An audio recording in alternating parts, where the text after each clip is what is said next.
¿Qué es la que hay? Welcome to Tony West DIY. My name is West, and on today's video, I'm gonna take care of my daily.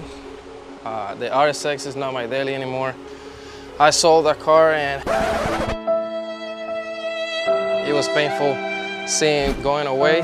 But yeah, I haven't taken care of this car. I haven't even watched it, and we're replacing the brakes pads and brake rotors. We're gonna replace them on the Civic 2015. However, the same concept applies to any car. This is one of the things that I guess, my opinion, don't get offended, everybody should know how to do it. Same as replacing the battery.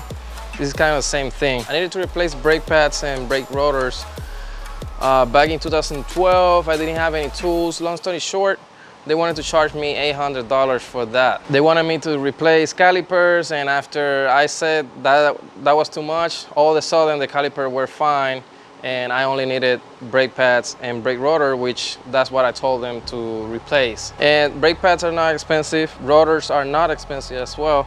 This is what I'm gonna use today. These ones are the Bosch Quitecast, and it comes with this. The anti-seize grease should be there. Yeah, brake pads and rotors.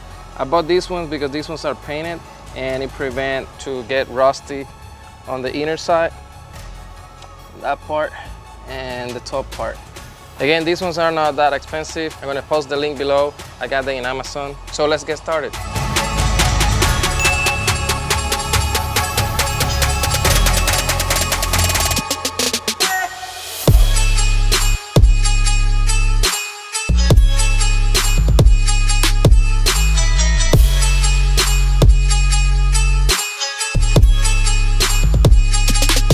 So I got an impact wrench, but if you don't have one, you can use a bar like this one,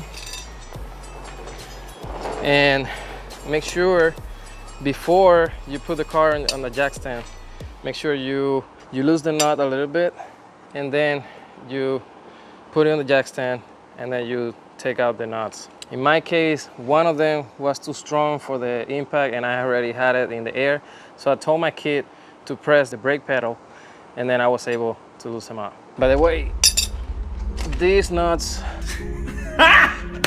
got him! are 19 millimeters. Oh yeah, I don't need no liquor and I don't need no drugs. I feel like I am gifted to really get that buzz, cause I just like the music, so that is what I want. Let me bring you all to life, cause that's what I'm on. Like, just go and do it now, even though I'm sober.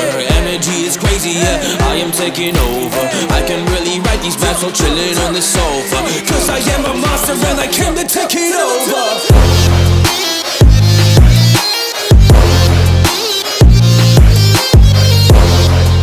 Alright, so the rotor is out. Unscrew these two bolts. The reason why I removed the whole bracket is to remove the rotor because I'm replacing it. But if you're replacing only the brake pads, you don't have to remove the whole thing.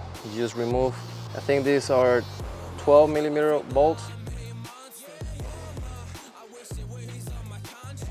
One here, and then the caliper come out. This car has around 66,000 miles, 5 years old, and the reason why I'm replacing it is because the rotors are warped.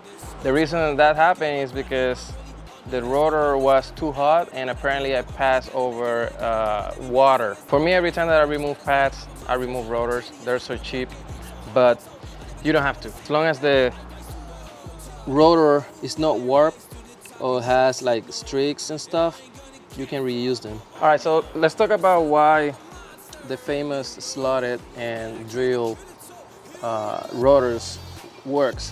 I mentioned before that these rotors are warped because they were too hot apparently, and I went over water, right? So this is type of a cooling system for the rotors. Since air is going through, it keeps the temperatures of the rotor a little bit colder. There's always an argument of the way the rotors face. Some people put it like that, and other people put it facing like that. The way the rotors are supposed to go is based on not the actual slot, it's based on the inner side. In this case, these are straight, so it really doesn't matter which way I'm putting them. But if this part has an angle, that's how you know which way you're gonna put them. Personally, in this case, since it doesn't matter how I put them, I like them this way, facing this way, because for me, I don't know, the dust of the brake pad just go out instead of pushing in. But some people like it that way. Flexi, let's go.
And that's how you properly replace brake rotors and brake pads. Make sure after you're done, turn off the car, press the brake pedal a couple times, and then go to a test drive. And you can see it's an easy job, everybody can do it, and you can save a lot of money. So guys, I hope this video helped you a lot, and if you're watching until now, I really appreciate you.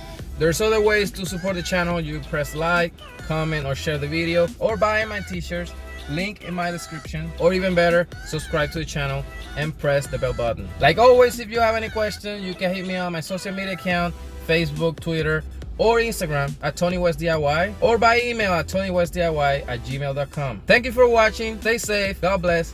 Until the next one.